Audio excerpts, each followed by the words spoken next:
Welcome to MTG Basics, where we teach you the basics of Magic the Gathering. This is Bad Kitty, and I'll be your guide for today's episode. In this video, we're going to talk about casting and playing spells. But wait, MTG Basics, what is the difference between casting and playing a spell? Great question, Timmy. To play a card means to play that card as a land, or cast that card as a spell. To cast a spell means to grab a card and pay for it using mana in your mana pool. Confusing? Good. Join the club. Big simplified picture here. You play lands and you play/cast spells. Now that we know the difference, let's talk. You can cast spells by first tapping your lands and adding mana to your mana pool. In this case, you would add 1 green mana, 1 black mana, and 1 blue mana from your respective lands. You then use that mana to pay for a spell's mana value. For example, we can pay for the mana cost of Sultai Charm.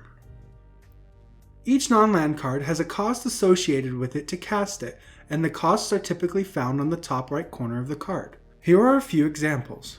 Warren Instigator costs 2 red. Abzan Charm costs a green, a black, and a white. Progenitus costs 2 each of white, blue, black, red, and green. Azorius Guildmate has hybrid mana. You can either pay blue-blue, blue-white, or white-white to cast this spell. Quandrix Command has a cost of a green, a blue, and 1 generic mana to cast. A card with 5 extra generic mana cost will require a player to pay 5 mana of any color as part of its casting cost along with the color cost, as shown here with Hullbreaker Horror. This spell costs 2 blue and 5 generic mana to cast it.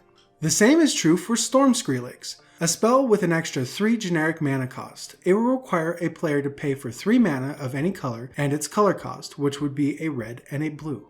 Remember, you can only cast spells of the colors from your mana pool unless a card is colorless and you have enough mana to pay for it. Looking back at our example from earlier, if you have a swamp, island, and forest, you cannot play a Nyxbloom Ancient because while you do have 1 green mana, you are missing 2 other green mana.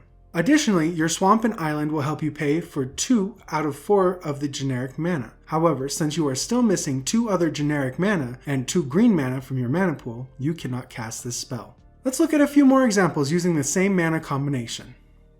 For Drana, Liberator of Malakir, we have 1 black mana, and right away we see there is a cost of 2 black mana, meaning we cannot cast this spell. Notably, we have enough generic mana to pay for the generic cost.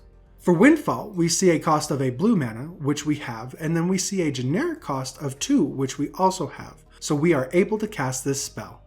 Last example, Chromatic Lantern is a colorless spell and its cost is generic, so we can use the available 3 mana that we have to play this spell.